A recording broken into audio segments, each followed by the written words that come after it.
وأوحي إلى نوح أنه لن يؤمن من قومك إلا من قد آمن فلا تبتئس بما كانوا يفعلون واصنع الفلك بأعيننا ووحينا ولا تخاطبني في الذين ظلموا إنهم مغرقون ويصنع الفلك وكلما مر عليه ملأ من قومه سخروا منه قال إن تسخروا منا فإنا نسخر منكم كما تسخرون فسوف تعلمون من يأتيه عذاب يخزيه ويحل عليه عذاب مقيم حتى إذا جاء أمرنا وفارت النور قل نحمل فيها من كل زوجين اثنين وأهلك إلا من سبق عليه القول وما آمن معه إلا قليل وقال اركبوا فيها بسم الله مجريها ومرساها إن ربي لغفور رحيم وهي تجري بهم في موج كالجبال ونادى نوح ابنه وكان في معزل يا بني اركب معنا ولا تكن مع الكافرين قال سآوي إلى جبل يعصمني من الماء قال لا عاصم اليوم من أمر الله إلا من رحم وحال بينهما الموج فكان من المغرقين وقيل يا أرض ابلعي ماءك ويا سماء أقلعي وغيض الماء وقضي الأمر واستوت على الجود وقيل بعدا للقوم الظالمين ونادى نوح ربه فقال رب إن ابني من أهلي وإن وعدك الحق وأنت أحكم الحاكمين قال يا نوح إنه ليس من أهلك إنه عمل غير صالح فلا تسألني ما ليس لك به علم إني أعظك أن تكون من الجاهلين قال رب إني أعوذ بك أن أسألك ما ليس لي به علم وإلا تغفر لي وترحمني أكن من الخاسرين قيل يا نوح اهبط بسلام منا وبركات عليك وعلى ممن معك وأمم سنمتعهم ثم يمسهم منا عذاب أليم تلك من أنباء الغيب نوحيها إليك ما كنت تعلمها أنت ولا قومك من قبل هذا فاصبر إن العاقبة للمتقين۔ اور نوح کی طرف وحی کی گئی کہ بے شک اب تمہاری قوم میں کوئی اور ایمان نہ لائے گا مگر جو ایمان لا چکا، تو جو یہ کرتے رہے ہیں اس پر غم نہ کرو۔ 950 سال تبلیغ کرنے کے بعد اللہ تعالیٰ نے نوح علیہ السلام کو خبردار کیا، بتا دیا کہ اب مزید کوئی ایمان لانے والا نہیں، لہذا اس قوم کا فیصلہ کر دیا جائے گا۔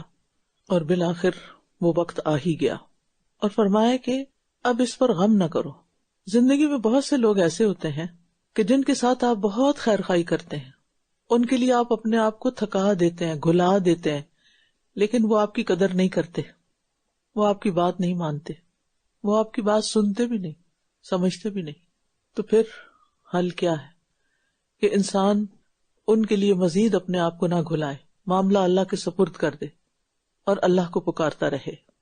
آپ زندگی میں کتنے بھی اچھے ہوں، کتنے بھی نیک ہوں، کتنے بھی پولائٹ ہوں، کتنے بھی لوگوں کی خیر خواہی کرنے والے ہوں، یہ نہیں ہو سکتا کہ سب لوگ آپ سے محبت کریں۔ لوگ تو رحمان کے فرشتوں سے بھی دشمنی رکھ لیتے ہیں، جیسے بنی اسرائیل کو جبریل علیہ السلام سے مسئلہ تھا۔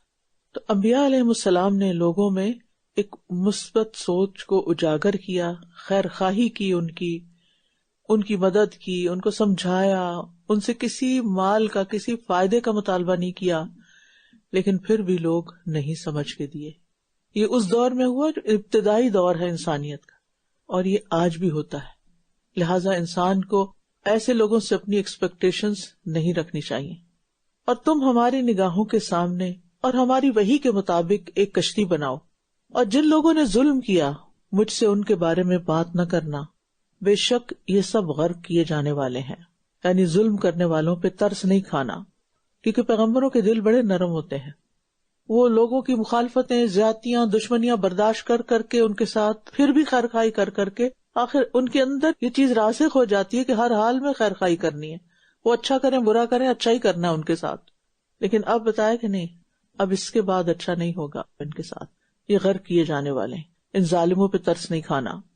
اور وہ کشتی بنا رہا تھا، اور جب کبھی اس کی قوم کے سردار اس کے پاس سے گزرتے تو اس کا مذاق اڑاتے۔ وہ کہتا کہ اگر تم ہمارا مذاق اڑاتے ہو تو بے شک ہم بھی تمہارا مذاق اڑائیں گے جیسا کہ تم ہمارا مذاق اڑا رہے ہو، بس تم جلد جان لوگے کہ کون ہے وہ جس پر ایسا عذاب آئے گا جو اسے رسوا کر دے گا، اور اس پر دائمی عذاب اتر آئے گا، یہاں تک کہ جب ہمارا حکم آ گیا اور تنور نے جوش مارا تو ہم نے کہا کہ اس میں ہر قسم کے 2 جوڑے یعنی نر مادہ کو اور اپنے گھر والوں کو بھی سوار کر لو، سوائے اس کے جس پر پہلے بات گزر چکی، یعنی ان کا بیٹا پہلے بات گزر چکی، اور ان کو بھی جو ایمان لائے، اور اس کے ساتھ بہت تھوڑے لوگ ہی ایمان لائے تھے۔ اللہ کا حکم کیسے آتا ہے اور کہاں سے آ جاتا ہے؟ ایک تنور ابل پڑا اور وہاں سے پانی جو نکلنا شروع ہوا تو اس نے دم نہ لیا جب تک کہ سب کو ڈبو نہ دیا، اور نہ صرف یہ کہ وہ بلکہ اوپر سے بارش بھی برسی۔ یعنی اللہ تعالیٰ جب کسی سے انتقام لینا چاہتا ہے تو وہ اس راستے سے آتا ہے جدھر انسان کا دھیان بھی نہیں جاتا، سوچ بھی نہیں جاتی۔ اس لیے ہمیشہ اللہ سے ڈرتے رہنا چاہیے۔ جو مہلت ملی ہوئی ہے، ڈھیل ملی ہوئی ہے، اس سے کسی دھوکے میں نہیں پڑنا چاہیے کہ ہماری غلط کاریوں کے باوجود اگر اللہ تعالیٰ نہیں پکڑ رہا تو اللہ کو ہماری کوئی پرواہ نہیں، جو مرضی ہم کریں۔ نہیں، ایک وقت مقرر ہے، اور جب وہ آ گیا تو وہاں سے پکڑ آئے گی کہ تم سوچ بھی نہیں سکتے۔ اور اس نے کہا اس کشتی میں سوار ہو جاؤ، اللہ کے نام سے اس کا چلنا اور اس کا ٹھہرنا ہے، بے شک میرا رب یقیناً بہت بخشنے والا، بہت رحم کرنے والا ہے۔ تو یہاں آداب بتائے جا رہے ہیں کہ سواری پر سوار ہونے سے پہلے چاہے کتنی ایمرجنسی کی کیفیت ہو، اور بظاہر عذاب آ رہا ہے، پانی ابل رہا ہے اور جلدی جلدی سب کو سوار ہونا ہے، لیکن بسم اللہ پڑھ کے سوار ہو۔ ہمارے لیے بھی یہ حکم ہے کہ اپنی گاڑی میں داخل ہوتے ہوئے، اپنے گھر میں داخل ہوتے ہوئے، اب کسی جگہ پہ جاتے ہوئے بسم اللہ۔ اور یہ کشتی جو تھی اللہ کے لشکروں میں سے ایک لشکر تھی جس پر وہ سب لوگ سوار ہو گئے۔ اور پھر آپ دیکھیے کہ دعا کے آخر میں غفور الرحیم کی صفت کس کے لیے ہے؟ وَإِنَّ رَبَّكَ لَذُو مَغْفِرَةٍ لِلنَّاسِ، جیسے سورۃ رعد میں آتا ہے عَلَىٰ ظُلْمِهِمْ، اور إِنَّ رَبَّكَ لَشَدِيدُ الْعِقَابِ، وَقَالَ ارْكَبُوا فِيهَا بِسْمِ اللَّهِ مَجْرَاهَا وَمُرْسَاهَا إِنَّ رَبِّي لَغَفُورٌ رَحِيمٌ۔ یعنی اللہ سبحانہ وتعالی کی یہ رحمت تھی کہ ایمان لانے والوں کو وہ بچا رہا تھا، اور وہ انہیں لے کر پہاڑوں جیسی موجوں میں چل رہی تھی. پہاڑوں جیسی موجیں، پہاڑوں کی چوٹیاں بھی اوپر نیچے ہوتی ہیں، تو وہ بھی اسی طرح لہریں کھا رہی. اور نوح نے اپنے بیٹے کو پکارا جبکہ وہ ایک الگ جگہ میں تھا، وہ گھر والوں کے ساتھ نہیں تھا، الگ تھا ان سے، عادتوں میں بھی اور رہن سہن میں بھی وہ کچھ اور ہی تھا. اے میرے پیارے بیٹے، ہمارے ساتھ سوار ہو جاؤ اور کافروں کے ساتھ نہ رہو، ان کو دوست نہ بناؤ، ان کا طریقہ زندگی اختیار نہ کرو، ہمارے ساتھ آؤ. آخری وقت بھی سمجھایا کہ غرق ہونے والوں کے ساتھ نہ رہو. وہ بولا ان قریب میں کسی پہاڑ کی طرف پناہ لے لوں گا. یہی من گھڑت باتیں ہوتی ہیں نا جو ایسے لوگوں نے سوچ رکھی ہوتی ہیں جو اللہ سے نہیں ڈرتے کہ ہم اپنا بچاؤ کیسے کریں. جیسے فرعون نے کہا تھا کہ حامان میرے لیے کو بڑی بلند عمارت بناؤ تاکہ میں اوپر چڑھ کے اللہ کو دیکھوں، یعنی خود ساختہ باتیں. وہ بولا ان قریب میں کسی پہاڑ کی طرف پناہ لے لوں گا جو مجھے پانی سے بچا لے گا. کہا آج کے دن اللہ کے حکم سے بچانے والا کوئی نہیں مگر جس پر وہ رحم فرمائے. اسی دوران ان دونوں کے درمیان ایک موج حائل ہو گئی تو وہ غرق ہونے والوں میں سے ہو گیا. بیٹا سخت دل تھا لیکن اس کے باوجود بھی باپ آخری وقت تک شفقت رکھتا تھا اور اس کو بچانا چاہتا تھا. اور پانی کا یہ طوفان جو تھا وہ خوفناک منظر تھا. بات یہ ہے کہ جب دل بگڑ جاتا ہے نا کسی کا تو پھر واقعات اور نصیحتیں اور عبرت کی چیزیں کچھ بھی اثر نہیں کرتی. تو سب سے زیادہ دلوں پہ کام کرنے کی ضرورت ہے، اپنے بھی، اپنے بچوں کے بھی، اور جس کو دین کی تعلیم اور تبلیغ کی جائے. کیونکہ دل بدل جائے تو سب کچھ بدل جاتا ہے، اور اگر دل نہ بدلے تو صرف لبادہ ہی ہوتا ہے اوپر سے، چاہے وہ دین کا اوڑھ لیں یا دنیا کا اوڑھ لیں. اور پھر آپ دیکھیے کہ یہ ساری کائنات اللہ کی ہے نا، لہٰذا حکم اللہ ہی کا چلتا ہے. جب اللہ کا حکم آ جاتا ہے تو پہاڑ پناہ نہیں دیتا. یعنی جب انسان نافرمانی کی حد کو پہنچ جاتا ہے تو پھر دنیاوی اسباب اس کو فائدہ نہیں دیتے. اس کے برعکس جو شخص اللہ کی پناہ میں آتا ہے اور اپنے آپ کو اللہ کے حوالے کر دیتا ہے، اللہ تعالیٰ اس کی ٹیک کیئر کرتا ہے. لیکن جو شخص اپنے نفس کے حوالے کر دیا گیا ہو تو وہ ایسے حالات میں اللہ کی طرف رجوع بھی نہیں کرتا. ایسے لوگوں کی بصیرت بھی ختم ہو جاتی، ان کو اپنا برا انجام بھی نظر نہیں آتا اور کسی سمجھانے والے کی بات سمجھ نہیں آتی. اور فرما دیا گیا اے زمین تو اپنا پانی نگل جا، اور اے آسمان تو تھم جا، اور پانی خشک کر دیا گیا اور معاملے کا فیصلہ کر دیا گیا، اور کشتی جودی پر جا ٹھہری. اور فرما دیا گیا کہ رحمت سے دوری ہو ظلم کرنے والوں کے لیے. یعنی ایک ہی بار زمین نے اپنا پانی نگل لیا اور کشتی جودی پہاڑ کہا جاتا ہے کہ عراق اور ترکی کے درمیان ہے، جسے کردستان کا علاقہ کہتے ہیں، جیسے موصل کی جانب یہ جگہ ہے. اور تورات میں نوح علیہ السلام کی کشتی کے ٹھہرنے کی جگہ ارارات بتائی گئی ہے جو ارمینیا کے پہاڑی سلسلے کا نام ہے اور آج بھی اسی نام سے مشہور ہے. اور نوح نے اپنے رب کو پکارا، کہا اے میرے رب، میرا بیٹا میرے گھر والوں میں سے ہے اور یقیناً تیرا وعدہ سچا ہے اور تو سب حاکموں سے بہتر حاکم ہے. یعنی تیرا ہی فیصلہ چلتا ہے اور تیرا فیصلہ بہترین فیصلہ ہوتا ہے. اب دیکھیے کہ نوح علیہ السلام اللہ تعالیٰ سے کتنے ادب سے بات کر رہے ہیں، اپنی حاجت بھی بتا رہے ہیں اور ساتھ اللہ کی شان بھی بیان کر رہے ہیں کہ تو سب حاکموں سے بہتر حاکم ہے. فرمایا اے نوح، بے شک وہ تمہارے گھر والوں میں سے نہیں، بے شک وہ ایسے عمل والا ہے جو غیر صالح ہے. بس تم مجھ سے وہ سوال نہ کرو جس کا تمہیں کچھ علم نہیں. پیغمبروں کا علم بھی محدود ہوتا ہے. میں تمہیں نصیحت کرتا ہوں کہ تم جاہلوں میں شامل نہ ہو. کیوں کہا کہ وہ تمہارے گھر والوں میں سے نہیں؟ کیونکہ دین کا رشتہ ہی اصل رشتہ ہے جو باقی رہے گا. نسب کا رشتہ بھی قیامت کے دن جب باقی رہے گا جب ان کے درمیان دین ہوگا، اور اگر دین نہیں تو پھر قرابت داری کی کوئی اہمیت ہی نہیں. کیونکہ اللہ کے ہاں جو چیز قابل قدر ہے، قابل قبول ہے، وہ ایمان اور عمل صالح ہے. کسی نبی کی نبوت اس کے بیٹے کو فائدہ نہیں دے گی، نہ دنیا میں اور نہ آخرت میں.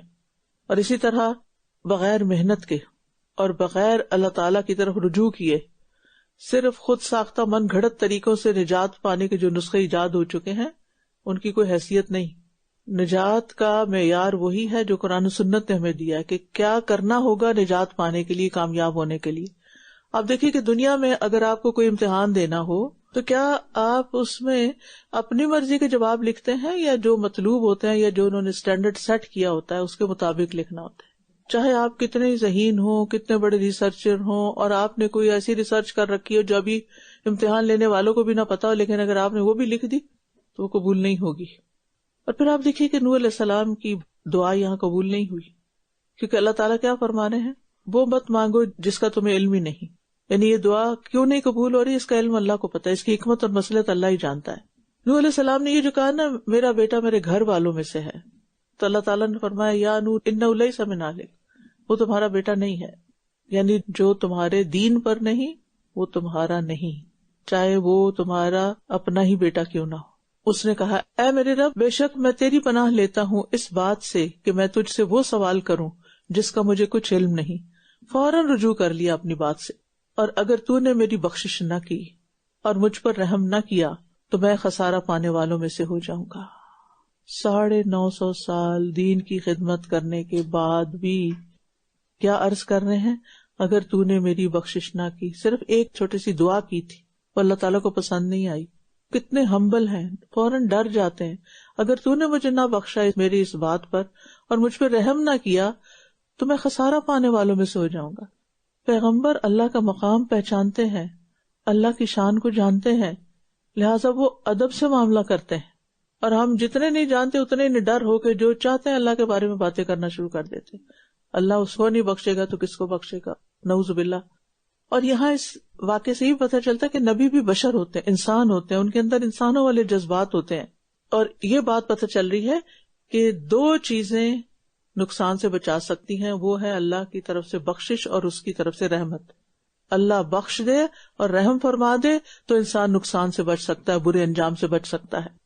فرمایا گیا اے نوح، ہماری طرف سے سلامتی کے ساتھ اتر جاؤ اور برکتیں ہو تم پر اور ان جماعتوں پر جو ان میں سے تمہارے ساتھ ہیں. اور کچھ اور جماعتیں ہیں جنہیں ہم عنقریب فائدہ دیں گے، پھر انہیں ہماری طرف سے دردناک عذاب آ پکڑے گا. یہ غیب کی خبریں ہیں جنہیں ہم آپ کی طرف وحی کر رہے ہیں. اس سے پہلے نہ تو آپ اور نہ آپ کی قوم انہیں جانتی تھی، بس آپ صبر کیجئے، بے شک اچھا انجام تقوی والوں ہی کے لیے ہے. یعنی آخری کامیابی تقوی کے ساتھ ہی حاصل ہوگی اور غلبہ حق ہی کو حاصل ہوگا. اور جو آخرت کے برے انجام سے ڈرتے ہیں ان کا انشاءاللہ آخرت میں انجام اچھا ہی ہوگا. تقوی کے ساتھ زندگی میں مشکلات آ سکتی ہیں لیکن انجام اچھا ہوتا ہے. اللہ تعالیٰ ہم سب کو دنیا اور آخرت کی رسوائی سے بچائے اور برے انجام سے بچائے.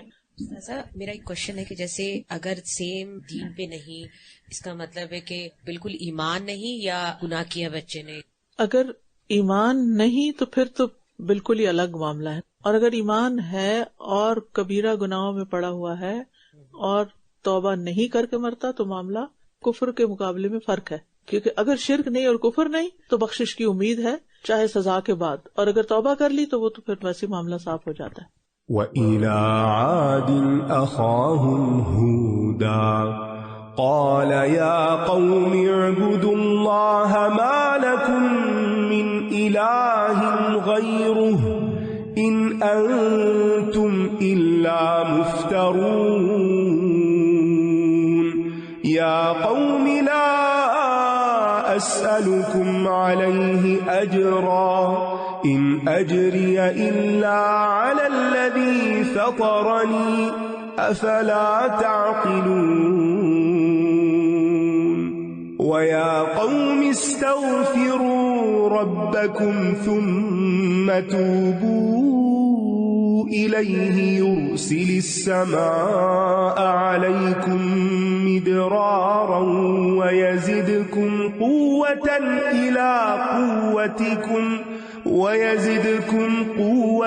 إِلَىٰ قُوَّتِكُمْ وَلَا تَتَوَلَّوْا مُجْرِمِينَ. قَالُوا يَا هُودُ مَا جِئْتَنَا بِبَيِّنَةٍ وَمَا نَحْنُ بِتَارِكِي آلِهَتِنَا عَن قَوْلِكَ وَمَا نَحْنُ لَكَ بِمُؤْمِنِينَ. إِن نَّقُولُ إِلَّا اعْتَرَاكَ بَعْضُ آلِهَتِنَا بِسُوءٍ. قَالَ إِنِّي أُشْهِدُ اللَّهَ وَاشْهَدُوا أَنِّي بَرِيءٌ مِّمَّا تُشْرِكُونَ مِن دُونِهِ فَكِيدُونِي جَمِيعًا ثُمَّ لَا تُنظِرُونَ. توكلت على الله ربي وربكم ما من دابة إلا هو آخذ بناصيتها إن ربي على صراط مستقيم فإن تولوا فقد أبلغتكم ما أرسلت به إليكم ويستخلف ربي قوما غيركم ولا تضرونه شيئا إن ربي على كل شيء حفيظ ولما جاء أمرنا نجينا هودا والذين آمنوا معه برحمة منا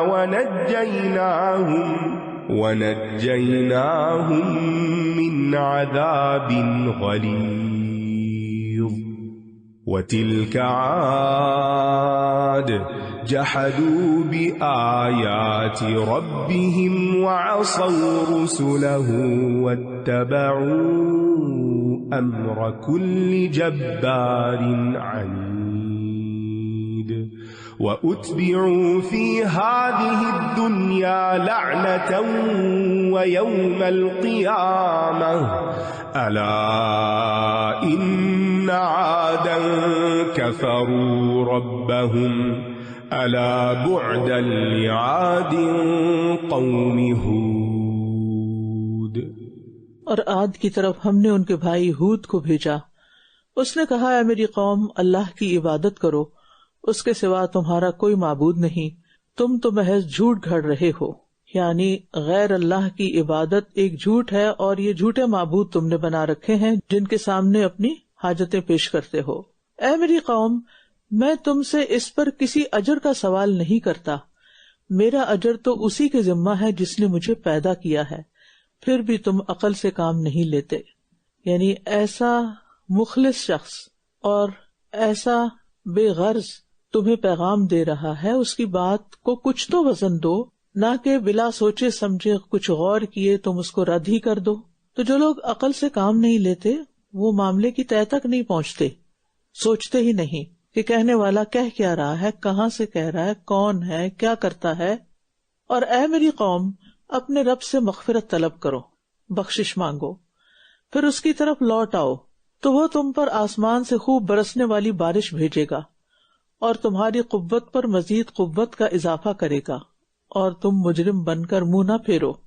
کہا جاتا ہے کہ قوم عاد زراعت میں دلچسپی لیتے تھے اور کچھ عرصے سے خشک سالی کی مصیبت کا شکار تھے، بارش نہیں ہو رہی تھی، تو اس کو دور کرنے کے لیے ہود علیہ السلام نے انہیں اپنے گناہوں سے توبہ استغفار کی تلقین کی کہ اس سے بارشیں برسیں گی، اور ان کو یقین دلایا کہ اگر تم صرف ایک اللہ کی طرف رجوع کرو گے، اپنے پچھلے گناہوں کی معافی مانگ لو گے تو اللہ تعالیٰ تمہاری دنیاوی زندگی میں بھی آسانی پیدا کرے گا، تمہاری مالی اور بدنی قوت دونوں میں اضافہ ہوگا، خوشحالی کا دورہ ہو جائے گا. تو اس کا تو انہوں نے کوئی جواب نہیں دیا اور مزید ایک معجزے کا مطالبہ کر دیا. اور یہ جو استغفار اور رحمت کا کنیکشن ہے نا، تو جتنا زیادہ انسان استغفار کرتا ہے نا اتنی زیادہ رحمت آتی ہے اللہ کی. اور استغفار کی برکت ہر چیز میں مددگار ہے، ہر مشکل میں، صرف بارشیں نہیں برسانے کے لیے بلکہ قوت میں اضافہ. انہوں نے کہا، اے ہود، تو ہمارے پاس کوئی واضح دلیل نہیں لایا اور نہ ہی ہم تیری بات کی وجہ سے اپنے معبودوں کو چھوڑنے والے ہیں اور نہ ہی ہم تیری بات ماننے والے ہیں. خواہش نفس دلیل کو دیکھنے سے بھی اندھا کر دیتی ہے، چاہے وہ کتنی ہی واضح کیوں نہ ہو، کیونکہ نفس صرف اپنی خواہش پوری کرنے پہ تلا ہوا ہوتا ہے اور یہ خواہشات دل کو اندھا کر دیتی ہیں. پھر انسان کو کچھ اور نظر نہیں آتا، حق نظر نہیں آتا، اپنا فائدہ نظر نہیں آتا. ہم اس کے سوا کچھ نہیں کہتے کہ ہمارے کچھ معبودوں نے تجھے کسی تکلیف میں مبتلا کر دیا ہے. اس نے کہا، بے شک میں اللہ کو گواہ بناتا ہوں اور تم بھی گواہ رہو کہ میں یقیناً ان سے بری ہوں جنہیں تم اللہ کا شریک ٹھہراتے ہو، اس کے سوا شریک ٹھہراتے ہو، لہٰذا تم سب میرے خلاف چال چلو، پھر تم مجھے بالکل مہلت نہ دو. آپ دیکھیے کہ کس طرح پوری بصیرت کے ساتھ یقین ہے ان کو اپنے حق پر ہونے کا، اور کتنے کانفیڈنس کے ساتھ بات کرتے ہیں. وہ ان کو ڈرا رہے ہیں اور ان کو خوف دلا رہے ہیں کہ دیکھو تم پر یہ جو مشکلات ہیں اور یہ اتنی مخالفت ہے، یہ ہمارے معبودوں کو تم جو برا کہتے ہو نا، تو ان کی طرف سے شامت آئی ہے تم پر. تو انہوں نے کہا کہ جو چال میرے خلاف چلنی ہے چل لو، مجھے مہلت نہ دو. میں نے تو اللہ پر توکل کر لیا جو میرا رب ہے اور تمہارا رب بھی، اور کوئی جاندار ایسا نہیں جس کی پیشانی کو وہ پکڑے ہوئے نہ ہو. بے شک میرا رب سیدھے راستے پر ہے، یعنی وہ کبھی کسی پر ظلم و زیادتی نہیں کرتا، وہ اپنے بندوں کی خطاؤں کو معاف کر دیتا ہے، اور جو سیدھے راستے پہ چلتے ہیں وہ ان کے ساتھ ہوتا ہے. پھر بھی اگر تم منہ پھیرتے ہو تو بے شک میں نے تمہیں وہ سب پہنچا دیا ہے جسے دے کر میں تمہاری طرف بھیجا گیا ہوں، اور میرا رب تمہارے علاوہ کسی اور قوم کو جانشین بنا دے گا اور تم اس کا کچھ نہ بگاڑ سکو گے. بے شک میرا رب ہر چیز پر خوب نگران ہے. اور جب ہمارا حکم آ گیا تو ہم نے ہود کو اور ان لوگوں کو جو اس کے ساتھ ایمان لائے تھے اپنی طرف سے خاص رحمت کے ساتھ نجات دے دی، اور ہم نے انہیں ایک سخت عذاب سے بچا لیا. آپ دیکھیں کہ ایمان والے تھے، لیکن ایمان والوں کو اللہ کی رحمت نے بچایا. ٹھیک ہے، کیونکہ کوئی شخص بھی اللہ کی رحمت کے بغیر نجات نہیں پا سکتا، خواہ وہ نیک عمل کرنے والا ہی کیوں نہ ہو. کسی کے بھی نیک عمل کافی نہیں ہے آخرت میں کامیاب ہونے کے لیے جب تک اس کے ساتھ اللہ کی رحمت نہ ہو. لہذا کثرت سے اللہ کی رحمت مانگنی چاہیے. اور یہ تھے عاد جنہوں نے اپنے رب کی آیات کا انکار کیا اور اس کے رسولوں کی نافرمانی کی، اور ہر سرکش عناد رکھنے والے شخص کے حکم کی پیروی کی. اللہ کی نہیں مانی، اللہ کے دشمنوں کی مانی. حق کو قبول نہیں کیا بلکہ حق کی سخت مخالفت کی. تو تکبر اور ضد جو ہوتا ہے یہ بدترین اخلاق میں سے ہوتا ہے، جس کی وجہ سے انسان حق سے بہت دور نکل جاتا ہے. اور ان کے پیچھے اس دنیا میں لعنت لگا دی گئی، اور قیامت کے دن بھی. خبردار، عاد نے اپنے رب کی ناشکری کی. سنو، دوری ہے عاد کے لیے جو ہود کی قوم تھی، یعنی ان لوگوں کا کبھی کوئی ذکر خیر نہیں کرے گا، قیامت تک لعنت ان کا پیچھا نہ چھوڑے گی.